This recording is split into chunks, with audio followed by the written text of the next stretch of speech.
ओम नमः शिवाय। मूलाधार चक्र और कुंडलिनी ये आपस में क्या संबंध रखते हैं और ये अलग अलग साधना करने पर क्या प्रभाव दिखलाते हैं, आज ये चर्चा होगी। जिनको कुंडलिनी के बारे में जानना है वो पहले और अन्य ऑडियोज वीडियोज पर जा सकते हैं। मूलाधार चक्र को मैं बहुत बाद में लेकर के आया हूँ। कुंडलिनी साधना के विषय में ज़्यादा कहा गया है। पहले वहाँ से समझें कुंडलिनी क्या है, अब मूलाधार चक्र आसानी से समझ में आ जाएगा। सबसे पहले कुछ पॉजिटिव गुण और कुछ नेगेटिव गुणों को समझ लें। एक आदमी चैलेंजेस को देख करके जीवन में जो परेशानियां खड़ी हो जाती हैं, घबरा जाता है और वो सोचता है किसी तरह से भाग करके पीछा छुटा लूं, इनका फेस न करना पड़े, ऐसी समस्या उत्पन्न ही ना हो। और कई बार समस्या सामने रहती हैं अथवा आने वाले समय के लिए अपने आप को तैयार भी करना पड़ता है। कुछ लोग कर पाते हैं अपने आप को तैयार, कुछ लोग तैयार नहीं कर पाते और कुछ लोग कहते हैं जब कुछ होगा जब देखा जाएगा, कल की कल सोचेंगे। ये सब बातें मूलाधार चक्र से संबंधित हैं। इसमें पॉजिटिव गुण भी हैं और नेगेटिव गुण भी हैं। जब तक मूलाधार चक्र सोया रहता है तब तक जातक की संघर्ष करने की क्षमता जीवन में बहुत ही कम होती है। वो जीवन में लंबा संघर्ष नहीं कर सकता, उसके प्रेशर बर्दाश्त करने की क्षमता, सहनशीलता बहुत कम होती है। लेकिन जब मूलाधार चक्र जागृत हो जाता है तो उसकी सहनशीलता बढ़ जाती है। इस सहनशीलता को अध्यात्म की भाषा में तितिक्षा कहा गया है और एक कुंडलिनी साधना में सहनशीलता बहुत सर्वोपरि है, क्योंकि जितनी क्षमता बढ़ाई जाती है शरीर की और मन की, वो कुंडलिनी की शक्ति को झेलने की सामर्थ्य, सहन करने की सामर्थ्य शरीर और मन को प्रदान करती है। तो मूलाधार चक्र आपको शारीरिक और मानसिक रूप से कुंडलिनी जागरण के लिए तैयार करता है, न कि कुंडलिनी शक्ति को जगाता है। ये पहला भेद है। दूसरे, आपने एक कहावत सुनी होगी, आम खाओ आम के पेड़ मत गिनो। पेड़ गिनने में क्या रखा है, रस का आनंद लो। जैसे आप कोई नई कार खरीदते हैं और कार चलाने से संबंधित ऊपर की सारी विषय वस्तुओं को आप समझ लेते हैं कि कार कैसी चलेगी, इसमें क्या क्या नए फीचर्स दिए गए हैं। लेकिन आप कार चलाने के लिए कार के मैकेनिक नहीं बन जाते, आपको उसकी पूरी इंजीनियरिंग आनी कोई जरूरी नहीं है। उसी तरह से मूलाधार चक्र को जागृत करने के लिए आपको मूलाधार चक्र की इंजीनियरिंग जानने की कोई जरूरत नहीं है। आपका केवल पद्धतियों के माध्यम से चक्र जागृत हो जाए और आपको उसके पॉजिटिव गुण मिल जाए, इतना ही पर्याप्त होता है। बाकी तो अगर आप ज़्यादा अंदर गहराई में जाएंगे तो आप अध्यात्म की तरफ अग्रसर हो जाएंगे और उससे आपका सांसारिक जीवन गड़बड़ा जाता है। आप चाहते हैं कि सांसारिक जीवन भी चले और जीवन में सारे सुख भी आपको मिले, आपकी यौन क्षमता, संभोग करने की क्षमता, शारीरिक मानसिक ऊर्जा और बल आपकी वृद्धि हो, धन की समृद्धि हो, इसके लिए आप मूलाधार चक्र की साधना करें। मूलाधार चक्र जागृत होगा, आपके जीवन में समृद्धि बढ़ेगी और उस समृद्धि का आप लाभ ले पाएंगे। आपको अध्यात्म में ज़्यादा गहरा जाने की जरूरत नहीं कि मूलाधार चक्र का अंदर का जो भेद है वो क्यों है और कैसे है। आप केवल मूलाधार चक्र को जागृत करें और जीवन का आनंद लें। और जीवन का आनंद परमात्मा की दृष्टि में सांसारिक लोगों के लिए संभोग का है। सबसे ज़्यादा जरूरत ऊर्जा की भी संभोग में ही पड़ती है। बहुत लोग शीघ्र पतन से बड़े परेशान रहते हैं। पत्नी संतुष्ट नहीं हो पाती, पति पहले से ही पहले वीर्य स्खलित कर देता है। दूसरा लाभ यह है मूलाधार चक्र के जागृत होने का, आप देर तक संभोग कर पाते हैं, संभोग शक्ति बढ़ जाती है। मूलाधार चक्र में और कुंडलिनी में ये भी भेद सामने आता है। कुंडलिनी का उस सेक्सुअल पावर से कोई संबंध नहीं है। काम वासना काम ऊर्जा में परिवर्तित होती है। वासना जो वो है जो आपके मन मस्तिष्क में 24 घंटे चलती है। कामुकता, आपको समय मिला आप पोर्नोग्राफी देखने में लग गए। वो जो चिंतन है, कुंडलिनी साधना में आपका चिंतन बदल जाता है। आप इतने गहरे जा चुके होते हैं, लेकिन मूलाधार चक्र में आपको चिंतन बदले या ना बदले, आपको शारीरिक मानसिक रूप से इतनी ऊर्जा मिल जाती है कि आप संभोग को एक ही दिन में कई बार कर पाते हैं, भले ही आपकी उम्र कुछ भी हो। ये लाभ मिलता है, ये अंतर है, ये भेद है कुंडलिनी साधना में और मूलाधार चक्र की साधना में। मूल आधार, जो जीवन का मूल आधार है, उसका भी अपना कुछ ना कुछ गुण तो होगा। और आपके जीवन का मूल आधार क्या है, अगर मैं आपसे पूछूं तो आप शायद कोई सटीक जवाब ना दे पाए।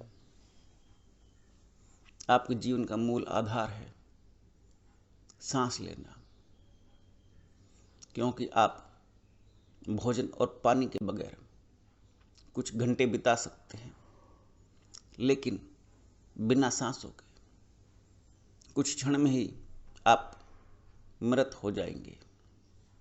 इसे जीवन का मूल आधार है श्वासें, और सांसों के माध्यम से ही मूलाधार चक्र को जगाना सबसे ज़्यादा आसान होता है। जबकि कुंडलिनी को जगाने के लिए सांसों के अलावा कई और पद्धतियां भी हैं, लेकिन मूलाधार सांसों के माध्यम से आसानी से जगाया जाता है। और जीवन का मूल आधार भी सांसें ही हैं। आपकी सांसों की गति, प्राणायाम के भिन्न भिन्न प्रकार ये आपको मूलाधार चक्र तक लेकर के जाते हैं। उसके बाद आता है आपका भोजन। बिना भोजन के कुछ ही दिन बाद 2, 4, 5, 7, 10 दिन आप गुजार सकते हैं बिना भोजन के। लेकिन जैसे जैसे आपके शरीर की समस्त चर्बी वसा खत्म हो जाएगी, आपकी ऊर्जा भी खत्म हो जाएगी, आप बिना भोजन के मृत हो सकते हैं। तो जीवन का दूसरा मूलाधार है भोजन। लेकिन भोजन कब और कितना और कितनी मात्रा में करना है और कैसे करना है, इस बात का असर मूलाधार चक्र पर पड़ता है। आप भरपेट भोजन करें, भले ही ध्यान में कितना लंबा बैठे, और आप सोचते हैं कि मूलाधार चक्र जागृत हो जाएगा, तो ये गलत फहमी है। मूलाधार चक्र जागृत करने के लिए भोजन तो आधा पेट ही। तीसरा मूलाधार से संबंधित महत्वपूर्ण बात है पानी। 70% आपके जीवन में, आपके शरीर में पानी ही घूमता है। ब्लड सर्कुलेशन में, आपकी बॉडी में पानी का बहुत बड़ा रोल है। पानी ना हो तो कुछ ही घंटे बाद आपके शरीर में बेचैनी शुरू हो जाएगी। पानी के बगैर तो कुछ समय ही बिताना बड़ा मुश्किल होता है। 8-10 घंटे निर्जल व्रत भी आप रख लेते हैं तो कठिन और गंभीर साधना होती है। इसका मूलाधार चक्र पर प्रभाव पड़ता है। जैसे जैसे आप मूलाधार से संबंधित विषय वस्तुओं का, जैसे मैंने सांस कहा, भोजन और पानी, इन सब को आप त्यागते जाते हैं अथवा इनसे संबंधित साधनाएं करते हैं तो आपको मूलाधार चक्र के पॉजिटिव गुण प्राप्त होते जाते हैं। अब आप कहेंगे सांस कैसे त्याग दें? जब आप प्राणायाम करते हैं तो उसमें 3 खंड हैं प्राणायाम के। एक रेचक, एक पूरक और एक कुंभक।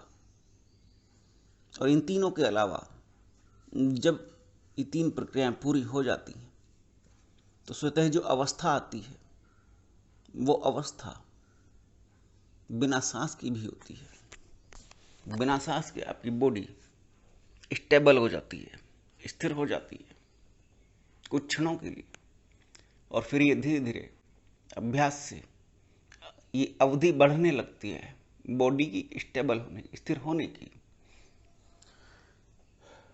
और इस स्थिरता के साथ आपकी सांसों को त्यागा जा सकता है। इसका एक गणित मिलता है 12 की गुणा के अनुसार। प्राणायाम में पहले 6 सांसें, फिर 12 सांसें, फिर 12 की 24 सांसें और 12 की गुणा करते हुए अभ्यास किया जाता है। जहाँ 144, 1444 और कई हजार की संख्या में सांसें पहुंचने लगती हैं तो आप स्वतः ही बिना प्रयास के समाधि तक पहुंचते हैं। बॉडी स्टेबल होने लगती है, नाड़ी शोधन अपने आप होने लगता है। मूलाधार चक्र के गुण आपको स्वतः प्राप्त होने लगते हैं। सांसें छूटती जाती हैं अर्थात सांसों का त्याग होता जाता है और आप बिना सांसों के भी जीवन जी पाने की एक अद्भुत कला प्राप्त कर लेते हैं। जबकि सांसों का कुंडलिनी शक्ति से कोई संबंध नहीं है। कुंडलिनी एक ऊर्जा है जो जागृत होने पर भिन्न भिन्न रूप दिखलाती है और भिन्न भिन्न रूप भिन्न भिन्न प्रकार की सिद्धियों के रूप में सामने आ सकते हैं, जिनको आप सिद्धि भी कह सकते हैं अध्यात्म की भाषा में। जबकि मूलाधार चक्र का सिद्धियों से कोई संबंध नहीं है।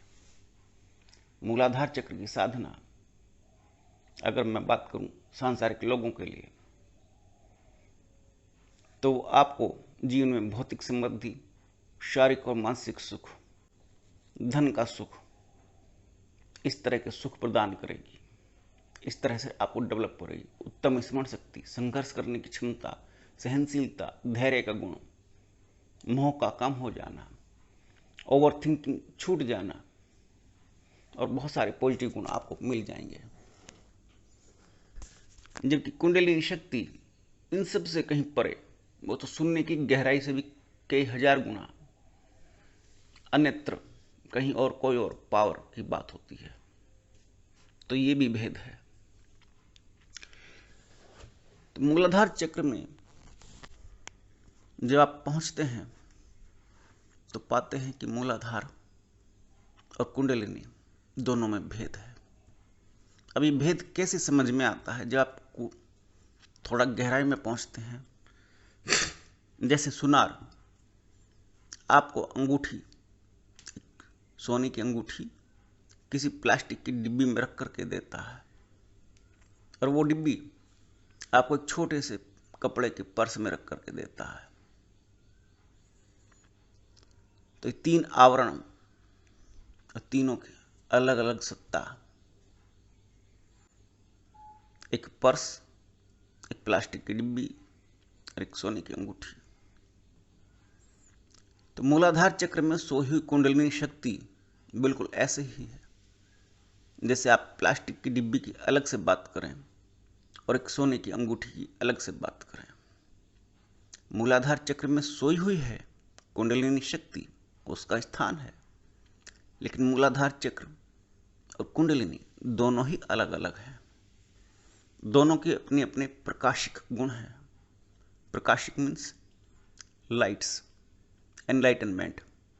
इन चीजों का यहां से ज्ञान और बुद्धि से भी संबंध है।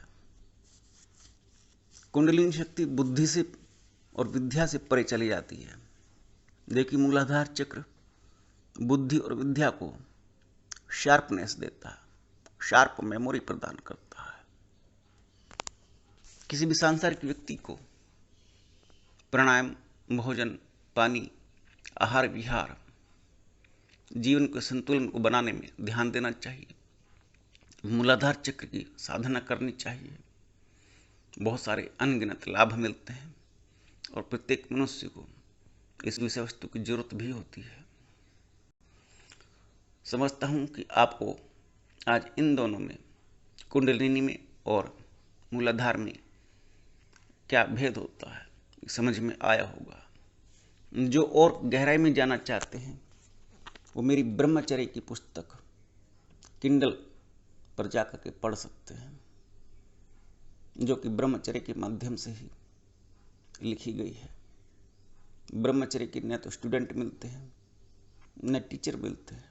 ये एक अद्भुत विषय है जो कुंडलिनी के माध्यम से जाना जाता है और मैंने इसकी साधना की है। नमस्कार।